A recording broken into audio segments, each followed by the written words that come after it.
يا ترى ايه هي قوى بورتر الخمسة او بورترز 5 فورسز؟ نقطة.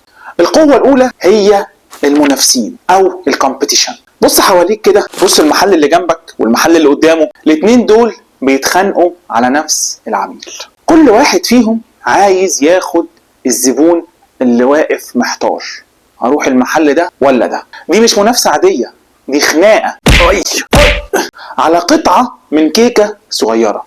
تخيل معايا انت صاحب كافيه، والمحل اللي جنبك او الكافيه اللي جنبك نزل عرض اشتري قهوة تاخد الكرواسون مجانا. فجأة زباينك بيقلوا وبيروحوا له عشان المنافسة هنا كلها ضرب. السؤال هنا، هل الزبون بتاعك بيشوفك زيك زي اي حد تاني في السوق؟ مفيش اي فرق بينكم؟ لو الاجابة يبقى انت في قلب الخناقة دي. وبالمناسبة احنا اتكلمنا في الحلقة اللي فاتت على المحيط الاحمر والمحيط الازرق، تتكلم اكتر عن النقطة دي، ممكن ترجعوا تشوفوها. تاني قوة هي الداخلين الجدد او the threat of new entrant. الحكاية دي بتحصل في الضلمة، ممكن تكون شغال كويس وفجأة تلاقي منافس جديد ظهر من العدم. تخيل معايا واحد صاحبك قرر يفتح مشروع، حقه صح؟ حق.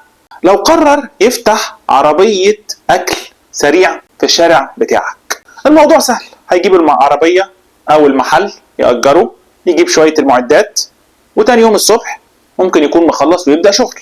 لأن دي صناعة حاجز الدخول ليها بسيط قليل ضعيف. لكن لو صاحبك ده قرر يفتح مصنع عربيات، الموضوع صعب وهياخد وقت وعايز فلوس، الموضوع مش سهل زي مثلا محل صغير. السؤال هنا، هل في حاجز يمنع اي حد يفتح مشروع او بيزنس زي بتاعك بكرة الصبح؟ ثالث قوة هي قوة التفاوض بتاعة المشترين، bargaining power of the buyers. هنا الزبون بيبقى سيد الموقف. لما بتكون بتبيع حاجة سهلة تتجاب من أي مكان، الزبون بيبقى عنده قوة كبيرة علشان يضغط عليك علشان ياخد أفضل سعر. تخيل معايا أنت بتبيع تيشيرت أبيض سادة، تيشيرت أي محل ممكن يبيعه. الزبون هيدخل لك أول ما هتقوله ده سعره كذا، يقول لك لا ده أنا لقيته في المحل اللي جنبك أرخص، أنا هروح أشتري من عنده. هنا أنت هتبقى مضطر عشان تبيع وتفضل فاتح المحل وبتكمل البيزنس انك تنزل السعر. على العكس، لما تكون بتبيع حاجة فريدة، حاجة مش منتشرة او مش موجودة يمكن غير عندك، الزبون ساعتها مش هيقدر يساوم كتير ويفاصل كتير. زي مثلا سيرك دي سوليه، مفيش منه بديل، عشان كده هو اللي بيتحكم في السعر. السؤال هنا، هل الزبون هو اللي بيختار السعر ولا انت؟ القوة الرابعة هي قوة تفاوض الموردين، the bargaining power of suppliers. المورد ده شريكك، هو اللي بيديك البضاعة أو المواد الخام اللي بتستخدمها عشان أو بتبيعها علشان تكسب منها. لكن يا ترى مين اللي بيتحكم في السعر، أنت ولا هو؟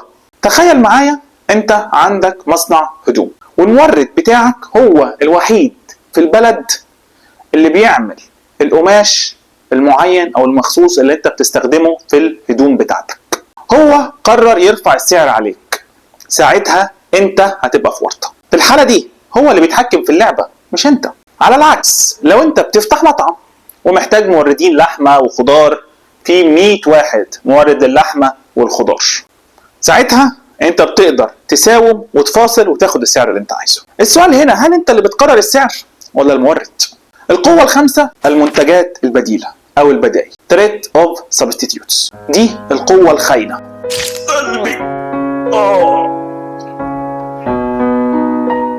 اللي بتيجي من وراك وتخطف زبونك من غير ما انت تحس خالص. تخيل انك ديزاينر بتاخد على الديزاين $500، وجاء واحد بيقول للعميل تعالى يا عم انا هعلمك وخليك تعمل انت الديزاين بتاعك بنفسك وكمان من غير فلوس. انت مستقبلك وشغلك راح. دي مش منافسة، دي خيانة.